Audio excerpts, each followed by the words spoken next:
Welcome, my darlings.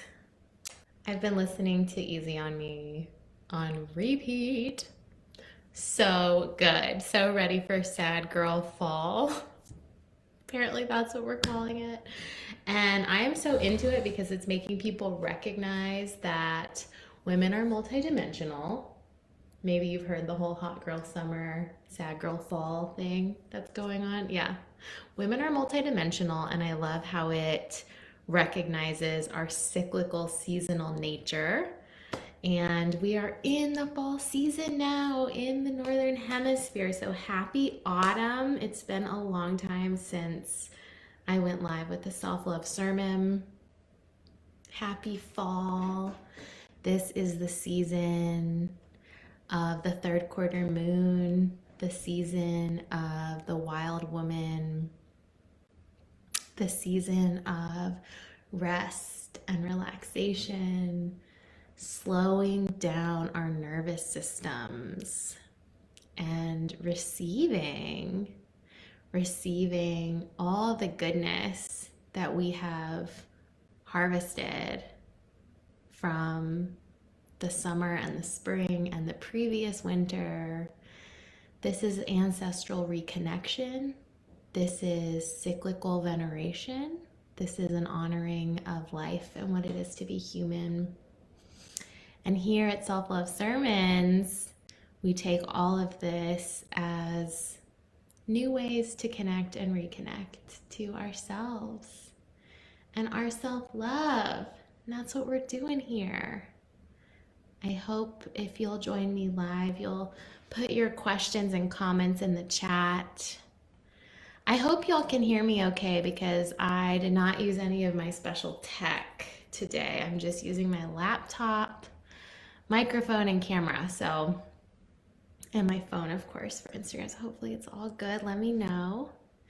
Today's theme is very much in keeping with the inner autumn and with the outer autumn, the earth season of fall we're experiencing here now. Because as I said, it's about slowing down. So today's topic is the holy instant, or maybe you've heard the sacred pause. It's about mindful stillness, slowness, and creating space between an action happening to you and choosing your reaction. That's what this is all about. And it doesn't happen without slowness and stillness and mindfulness. These are yin, feminine concepts. And we are in a very yang, masculine world. So I mention that not speaking to our gender expression, but rather how we're socialized based on our gender and our culture, and also the structures that we're dealing with in our culture and in our society, because it all impacts our experience, doesn't it? And so we're going to bring a little bit of that divine feminine gift of rest to today's sermon. I'm speaking more slowly. I'm on day 7 of my cycle, so I've got a lot of energy, but I'm using intention to slow down my speech, to regulate my nervous system, to down-regulate, and find some balance. And hopefully if you're listening back to the podcast, or you're with us live, or you're watching the replay on YouTube, or you're in the Divine Feminine Self-Love Facebook group, you are going to feel more relaxed just by being here with us, listening to my words, and thinking and applying these concepts to your own life. That's what it's really all about. So let's dive in. What is reactivity? What is emotional reactivity? I like to think of it as a short fuse that really just gives me a good visual And we all know those people, maybe in our family, someone we regularly have to interact with, maybe a coworker or a friend. Or maybe you're aware that people think you have a short fuse. It sort of becomes an identity of, okay, I have to handle this person with kid gloves. I have to be extremely sensitive to um, their feelings so that they don't blow up at me as like a self preservation thing. Or maybe we go in knowing, this person's always very angry and defensive. Or maybe you often feel that way. Let's not identify with it though. We are all capable of emotional reactivity. I also like to call it the wounded animal effect. This really helps us have compassion for people who are really experiencing the suffering of emotional reactivity. It can be easy in an interaction with someone with a short fuse to be like, oh, I'm the victim of their emotional reactivity. So I've just got to defend myself and have, step up my game at my quick response and my volume of my voice and my tone and, my gesturing and all these things, right? When we're trapped in a conflict, we feel like we have to do it to defend ourselves. But what if we step back and just took an instant, a moment to reflect and see the other being before us as a wounded animal? One of my favorite sayings that I repeat over and over is hurt people hurt people. Hurt people hurt people. And it's just such a good reminder that when we feel caught up in victim mode or we feel judgmental towards someone else's emotional reactivity, just to get a little bit of perspective and ask ourselves, what might they be suffering from? Sometimes I'll say jokingly, who hurt you? It's kind of dramatic, but it can lighten the mood in a joking way and really turn that question inward to, oh, am I responding out of my own pain and my own hurt? Sometimes it's just a little perspective that reminds us of this. And the whole wounded animal thing, when an animal is being hunted or they're in fear, like, okay, my dog Luna, for example, was abused before we rescued her. And she still gets into this nervous system, somatic response of backing into the corner, being very fearful at any loud noise or sudden movement. And so it's like she's backed into a corner and her eyes widen. And sometimes you might notice that if you're in an argument with someone and they might do this or they're afraid. Brene Brown says, I get scary when I'm scared. So it's the same as the hurt people hurt people. It's like, okay, maybe their reactivity has nothing to do with you or this present moment, or very little to do with the issue at hand. It's more about some sort of story that their nervous system, their biology, their evolution, their family upbringing, and the stories they're creating and telling themselves are all coming together to have this scary or hurtful reaction. And this gives us compassion, right? Some people find it easier to connect with compassion for others first. So that's why I'm putting it in the context of when you're in an argument with someone. Other people really struggle with that because the judgment thing is so deeply entrenched, and they might have an easier access point for self-compassion. I think that's rare though. I think for the most part, we can start practicing this even in a hijacked argument with another person before we can really turn it inward and see how we're being the wounded animal. And I think it's Tara Brach who tells this story. it's probably passed down from some folklore, some Buddhist folk story, um, about, there's like a dog that's really scary and drooling and gnashing its teeth, and everyone is avoiding it and judging it and so scared and afraid, but also, making it into this monster. And maybe they're going to come kill it, and then they see that its leg is caught in a trap. And it changes everything. It changes the whole perspective. It's suddenly it's not the monster they thought it was, it's the victim, and it's in real pain, like real suffering. And when we can see the trap, we have compassion automatically. Automatically. We're going to try to help that animal out of the trap. We're going to try to alleviate its suffering. It flips the whole perspective that this isn't actually about me and all the things I'm making it about. So that's reactivity in a nutshell.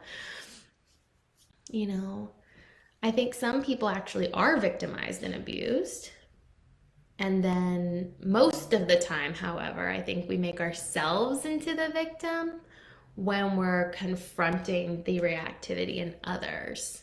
That tendency to blame. And this is me. Like, I am 100% admitting right now that this is what I do.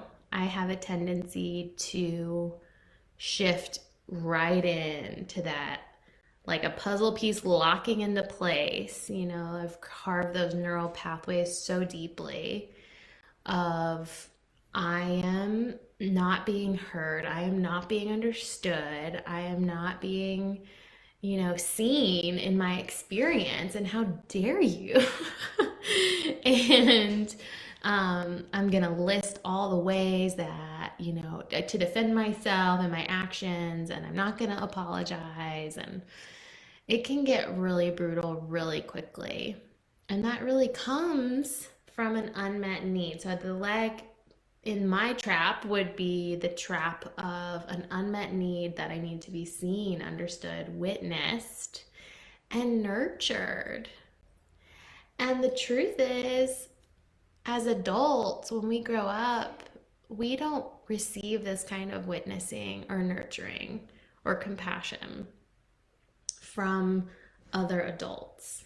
We just don't. Like, unless we have sort of the maturity to ask for it, how we need it, or we have a really loving, compassionate partner, or like really emotionally stable family members and friends, that's all very rare. So if we're unlikely to get these unmet needs met externally, what does that tell you? We need to meet them internally. We need to meet them for ourselves. And ultimately, what we find is that that's what we were truly looking for all along. We actually weren't so much looking for it externally. And that's not to knock community, but just to say the power of self-compassion is the most powerful thing in the planet. And it's the most untapped resource at your disposal. So, self-compassion is the medicine for reactivity. And that's what we're going to talk about. How do we practice it? And that's where we come to the holy instant, or the sacred pause. So, in A Course in Miracles, the holy instant refers to one's choice to accept the energy of love over fear and unity over separation. It's a choice that can be made in a single moment, but it may require, and does require, a lifetime of practice and repetition. So again, it's a practice. You can go practice it in your next conflict, even if it's an inner conflict, and you will forget. And don't fall off the wagon. Don't beat yourself up, because this is a lifelong journey. I'll say it again and again. So that's where the phrase holy instant comes from. The choice of love over fear in that split second when someone is attacking you, or when you're blaming yourself. That split second of choice, of sovereignty, of responsibility, your ability to respond. Um, you have that responsibility whether or not you're awake and conscious to it. Okay, it exists. It's that untapped potential for self compassion. And it's all contained in this holy instant. Will we choose love over fear? Will we choose unity over separation? Maybe in an argument with a loved one, that's recognizing, oh, this wounded animal before me with its leg in its trap. I can empathize with that. I know what it's like because I have my leg in a trap too. That's unity over separation. There's something in their hurt that you can identify with as a human being having this experience of life. And it takes practice. I think we've all experienced it once or twice when someone before us like apologizes, like that divine apology. It just makes you want to apologize, and you feel so bad that you let the fight go on as long as you did, or you wish you could have been the one to apologize first. We always have that choice available to us. And I often say it's as simple as saying, I don't want to fight. I love you. I don't want to fight. And that's the intention we come back to again and again. So Gabby Bernstein really talks about and makes this concept of the holy instant popular. And you can check out a lot of her meditations on the holy instant. And of course, The Universe Has Your Back. A lot of her books talk about it. She says the holy instant occurs when we release the ego's fear-based thought system and accept our inner guide's loving thought system. And she says even if you just have this tiny glimpse, this little glimmer of intention of choosing love over fear, this tiny piece of you that knows if I let this fear go, if I surrender this, I won't suffer. That's all the holy instant needs to make that impact. It's that potential. And like that holy instant contains multitudes, contains universes of possibility. So Tara Brach calls it the sacred pause. And she says when we are lost in the trance of doing, our lives are on automatic and contracted by a sense that something's wrong or missing. So she says the only way to really combat this natural hijacking, this natural lost in trance of our lives that takes over so automatically is to practice mindfulness and stillness. And that's why we sit, dear ones. That's why we meditate. That's why we slow our speech. That's why we turn off the screens, light a candle, walk in nature, anything that gets you to slow down. It gets you out of that trance. It gets you awake and aware. So that's what it's all about. This holy instant has the possibility to transform our emotional reactivity into really genuine groundedness and like depths and depths of bottomless resources to love not only ourselves, but the whole world. Like we are that powerful and we do have that much choice. So let's talk a little bit more practically, and then I promise we're going to practice some meditation together. So like, what does this look like in practice, this holy instant to combat reactivity? It could be pausing for a literal instant, a second or two before you respond verbally, before you make a decision of what you're going to say. So it's definitely not planning what you're saying when the other person's speaking, because you want to be fully present to listen and take that in. Take a pause, take a breath. It's amazing how even just mirroring that sacred pause for others affects their mirror neurons, and they start to co-regulate with you. We get to literally be the change we wish to see in the world. So that's one example, is just in the moment, sacred pausing. But then it also, for a lot of us, it needs to be walking away. And I don't mean storming off, although sometimes I'm actually a fan of that if it prevents harsher things being said or things spiraling even worse.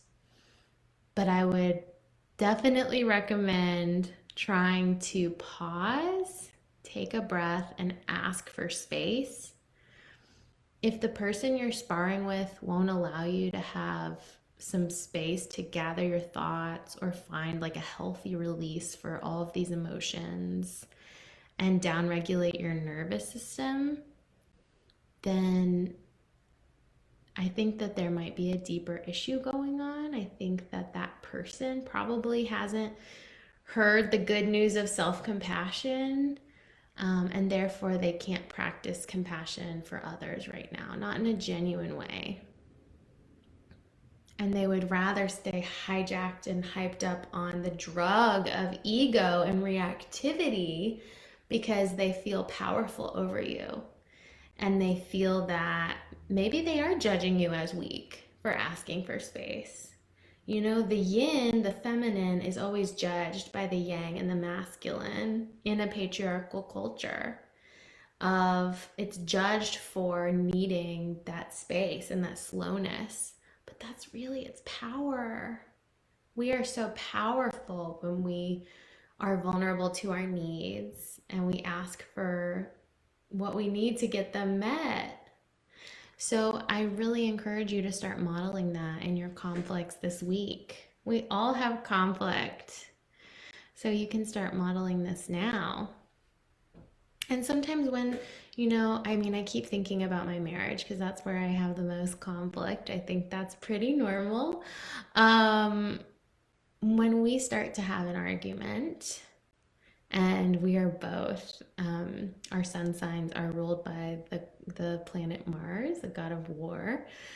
I'm an Aries and he's a Scorpio, so that's a lot of learning has happened. When we start to spar, we have a rule that if someone asks for space, they get it. They really do get it. And, it doesn't mean we don't pick up the thread of conversation later. We can't be avoidant. We still need to resolve the conflict, but we are always allowed to ask for space. And hopefully it's asked for and it's not demanded, or someone storms off. And a lot of the time that's me asking for it. So that's something that has worked in my marriage really well. And it gives a lot of compassion when you think about it. If you're both really intent on solving the conflict and coming to a resolution and finding peace and remembering your love or your friendship or your connection, then really you both should be willing to take a breather, not resolve it right away, not demand an apology right away, but express your concerns and then take the space. And by practicing that in one relationship, you will see a ripple effect in how you treat yourself.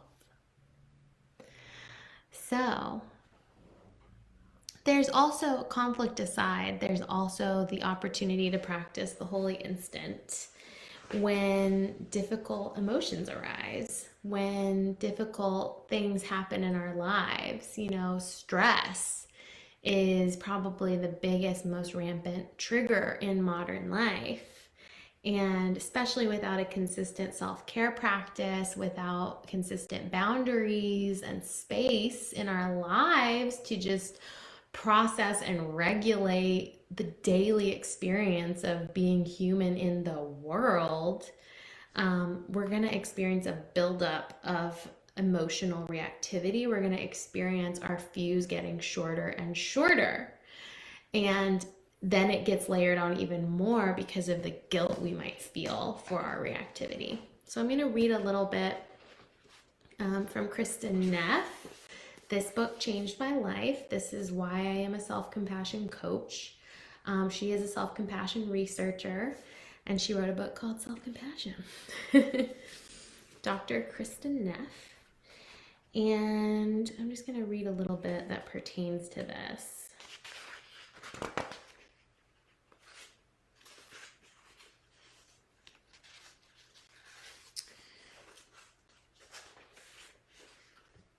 Yeah, she's talking about when life goes wrong and how we tend to blame ourselves and we go into problem solving, right? And sometimes we do need to problem solve, but life is not a problem to be solved, and we have to take regular breaks from that. So she says we need to stop for a breath or two and acknowledge that we're having a hard time and that our pain is deserving of a kind, caring response. Otherwise, our suffering will go unattended and feelings of stress and worry will only mount. We risk getting burned out, exhausted, and overwhelmed because we're spending all our energy trying to fix external problems without remembering to refresh ourselves internally. So we have to build this holy instant space mentality into our daily lives, into our routines, into how we want to be with ourselves and be with all the difficult emotions and sensations that arise as a natural result of bumping up against the world's difficulties. And don't worry, I'm going to give you a step-by-step way to remember all of this. But I want to read one more passage from this book.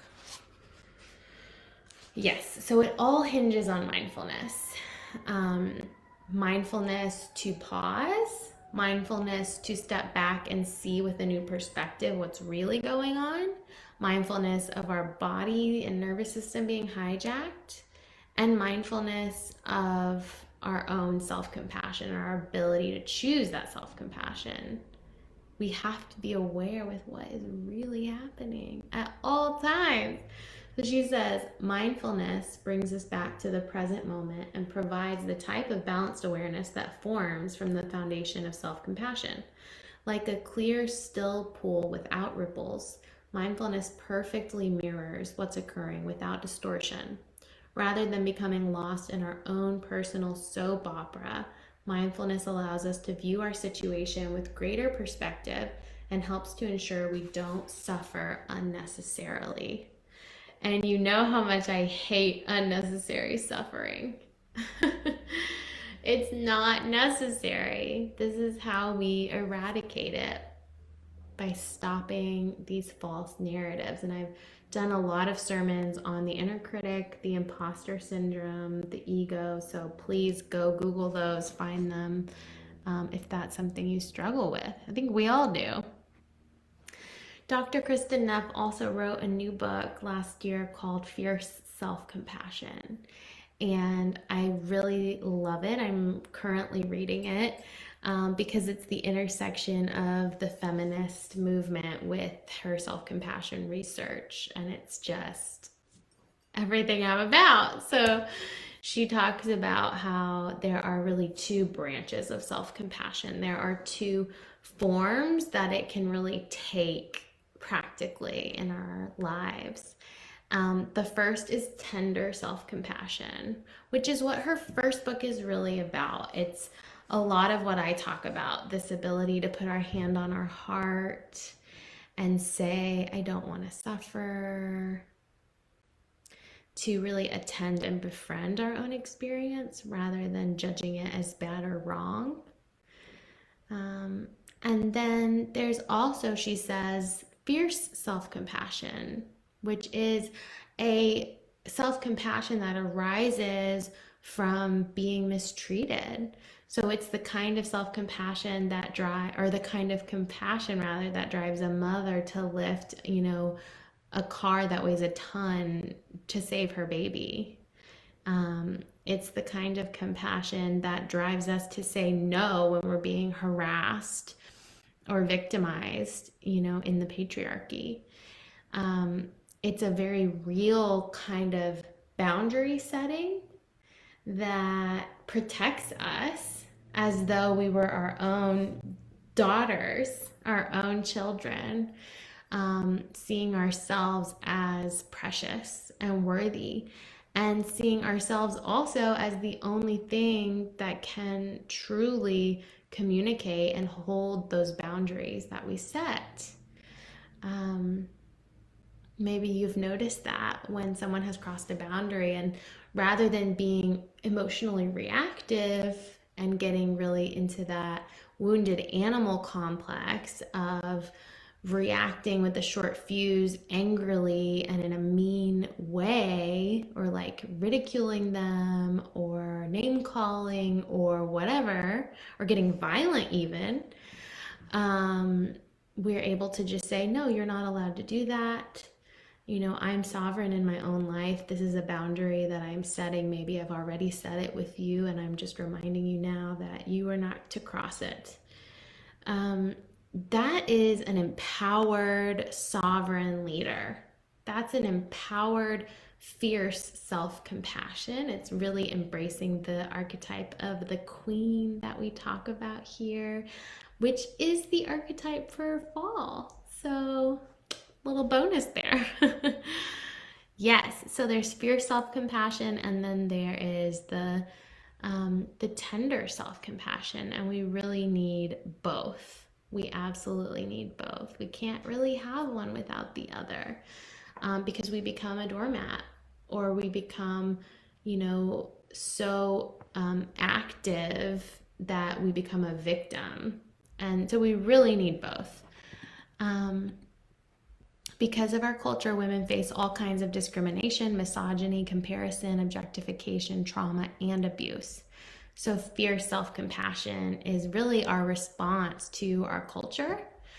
And then I would say, because of our biology, we experience very easy nervous system hijacking. I've used that term a lot. If that is new to you, I invite you to become aware of what happens in your body when a conflict arises. So let's take a deep breath. Let it go. Put a hand on the heart. This is down regulation. This is dropping into parasympathetic nervous system response, as opposed to the response that controls our fight or flight response. This is the one responsible for rest and digestion and healing. Parasympathetic really embodies and symbolizes the tender self-compassion. Can feel that now. Maybe take a moment now to kind of switch gears and remember when you've been in conflict. Maybe you see the person's face in front of you. You remember how it felt to be lambasted by them. All the stories you were telling yourself about what was happening. Maybe you felt like the wounded animal, or the one backed into the corner, and there's a real need to defend yourself.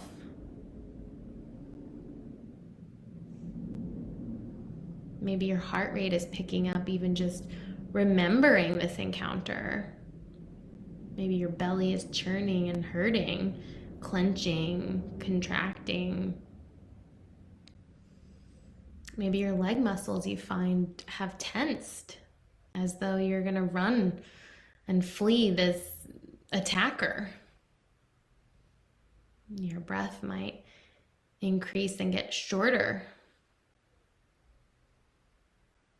pumping all this extra blood through your more quickly beating heart so that those muscles can get the blood they need to run. And how this affected your prefrontal cortex, the part of your mind that helps you think critically, rationally, tap into your intuition and your creative problem solving capabilities. And now let's again bring the hand to heart, deep breath. Let it go.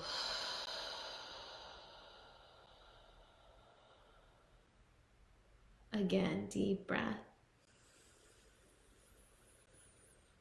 Let it go.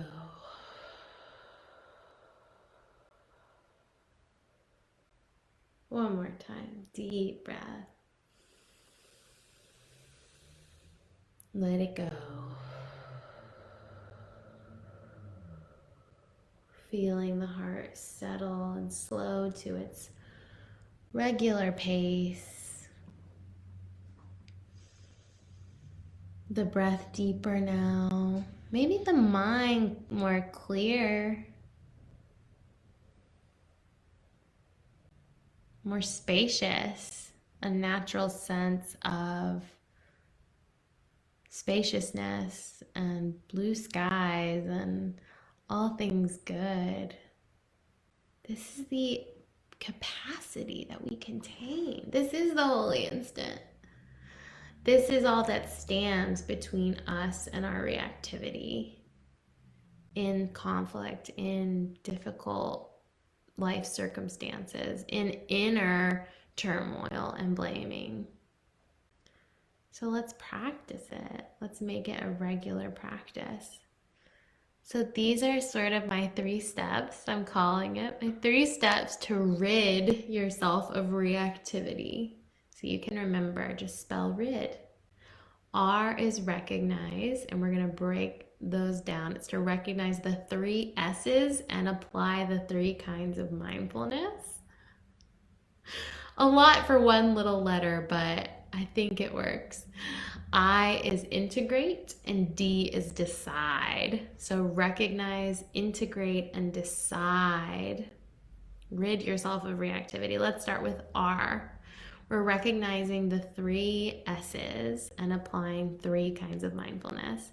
The first S is suffering. Recognize that you are suffering. Like, oh, as Kristen Neff says, this is really hard right now. Or maybe it's saying, I really don't want to be in this conflict. I really don't want to be experiencing this. It's creating some suffering and some pain and some hurt here. I see it. The kind of mindfulness we apply to our suffering is mindful self-compassion. And that's really what we just practiced with hands on the heart, deep breaths, and really telling ourselves, it's okay, sweetheart, I'm here. I'm not going anywhere, I'm with you. That kind of triages the situation in the holy instant to make the next 2 steps possible. So the first S is suffering, and the first kind of mindfulness is self-compassion. The second S is story. Recognize the story you're telling yourself. All those narratives about you being the victim and this other person being the attacker. All those narratives about how you're so misunderstood and you feel so unloved and so victimized. And just recognizing this sort of trance that the story has created. And also, if it's a conflict with another, I think recognizing or even opening yourself up to the idea that they might also have a story that looks nothing like yours, and that's what they're experiencing right now. That's like next level holy instant work. And the kind of mindfulness, we apply to that is mindful awareness. So we're just becoming aware of this story, like, whoa, that's what's there. The third S we want to recognize is sensations. So we have suffering, story, and sensations. We're recognizing the sensations of our body. How have we become hijacked? How have we become deregulated? You know, what we practiced before. How has our breath increased, our heartbeat increased, our muscles tightened, everything restricted to feel there's no space? We can't hold anything if there's no space. We can't hold the conflict. We can't hold the compassion. There is no space. Running out of oxygen. It's very scary. Um, so realizing these sensations, how are they contributing to the suffering and the story? You know, it's so amazing when we break it down. We're up against a lot. You know, we're up against just the shittiness of the situation. We're up against these stories we're telling ourselves, and we're up against the physical repercussions of being in this evolved human body with this kind of nervous system and this kind of mind. It's really interesting. So we have to apply the third type of mindfulness, which is embodiment, mindful embodiment. So that is the awareness of the recognizing, but also the intentional downregulation. So it's when we have to literally pause to make the choice to take the deep breath, to put the hand on the heart, to unclench the muscles. And this kind of mindfulness, mindful embodiment, honestly, it's the one I see people struggle with the most, and myself included. So maybe you even want to start there. I think these can all be entry points. You know, sometimes we're so in the mind, we really need to start with the story. I think other people either do better accessing the body first, or they just really need it. So you figure out which S you want to start with and then apply its kind of mindfulness. That's all recognized. All of that falls under R, the R of RID. The I of RID is integrate. So this is when we see, and really I can't even describe it. It's just this experience once we've done the three S's of clarity. Like all of these have come together to inform my experience. And now all of these types of mindfulness are coming together to improve my experience. I mean, that is compassion, is we're applying the balm of our love to our suffering. And so we're integrating mindful self-compassion, mindful awareness, and mindful embodiment all together to really step out of this suffering story and this suffering experience. That's the integration. And finally, in the holy instant, what the holy instant has given us now through all of this is now space to make a new decision. Like I said, responsibility means the ability to respond. We all have the ability to respond. We all have the choice in how we respond. And all of these have been choices, by the way. The choice to apply self-compassion to our suffering, to apply mindful awareness to our stories, to apply mindful embodiment to our sensations. These were all choices. It was a choice to integrate. It was a choice to pause. Maybe the hardest choice of all. But really, our final choice is, how do we want to now react? Where do we go from here? Maybe it's, I actually need some space to gather my thoughts, to release some pent-up energy in a healthy way, just to do some more breathing and yoga. I need to go light a candle and pray at my altar and turn off all the lights and just really think about what I need to communicate to you. That's a decision. Another decision might be um, to leave the relationship, or to really rework the boundaries of the relationship, to go to therapy. Maybe the decision, maybe it's not a conflict we're dealing with. I keep going back to conflict because I feel like it's such shadow work for all of this. But maybe it's a difficult life situation. Maybe stress has really triggered some emotional reactivity and you want to practice the RID acronym. So, in that case, maybe the decision for moving forward is maybe you finally have clarity after practicing the recognition and the integration. Maybe you're like, oh, actually, now I know what I need to do, and I can end this suffering with the flip of a switch. Or maybe it becomes really clear that you need to talk to someone to gather more information, or you need to take action where you've been dragging your feet out of fear, or, whatever it is, you get to make that decision now from a place of rooted resourcefulness.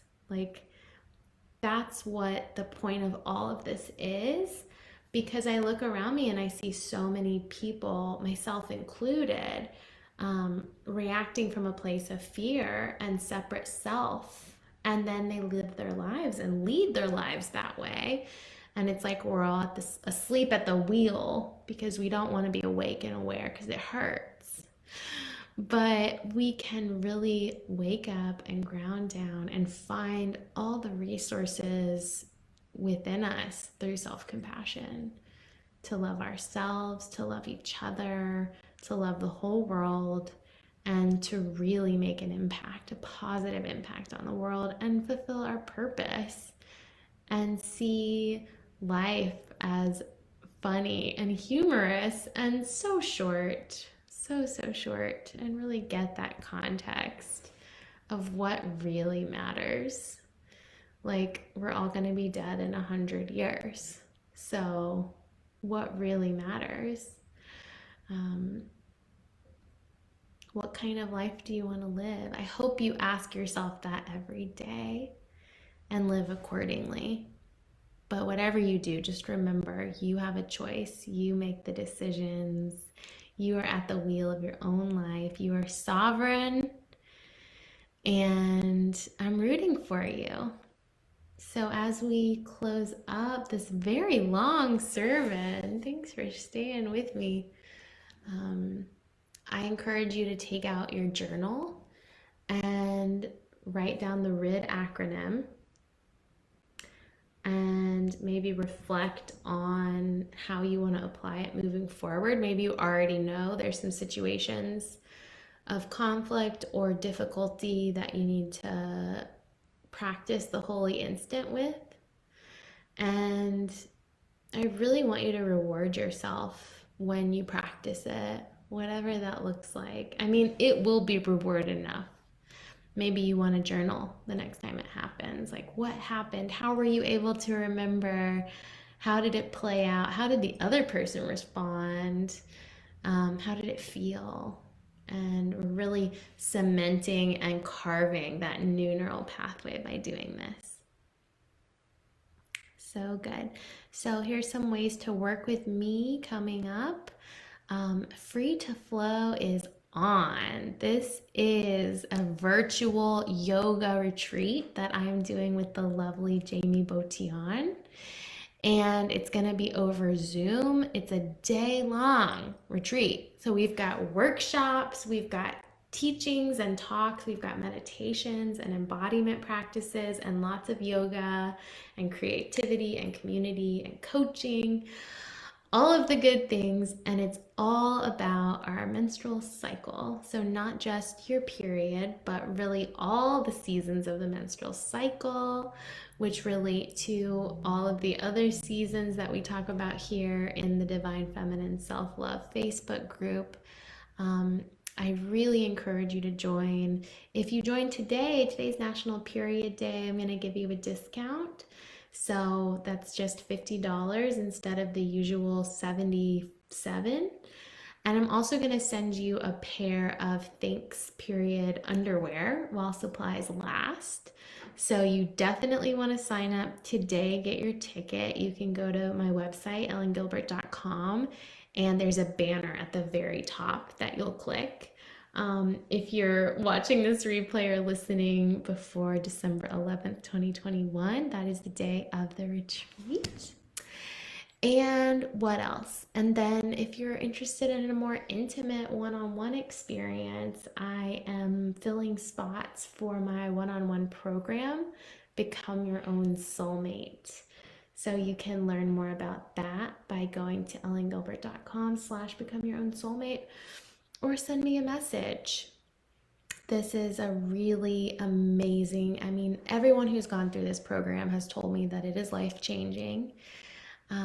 I've learned so much from the beautiful souls who have taken this courageous self compassion journey. Your life will never be the same. I'll tell you, people have started families as a result of this program, they have changed careers. They have relocated, they have made so many universal aligning decisions really as a result of going through this program, investing in themselves, choosing themselves, and really, yeah, responding with and from a place of sovereignty. So, if you want to work with me one on one, that's the way to do it. And I think that's it. This was such a lovely conversation. I hope it resonated with you. Please let me know if it did. I'd love to hear your takeaways and what you'd like to hear more about. I'm now doing these sermons once a month instead of weekly. It was too much on my nervous system. So once a month, the third Tuesday, yeah, Tuesday at 1 p.m. Eastern. And I'm also just sending my newsletter once a month now. So, or twice a month now. So a little different. Yeah, I was getting a little burned out, and we get to choose. We get to change our minds. We get to realign again and again with what we need on this journey of self-love. So I'm sending so much love to all of you. Thanks for joining, and good luck practicing the holy instant. I'm going to try to practice too. What a good reminder. So much love. Bye.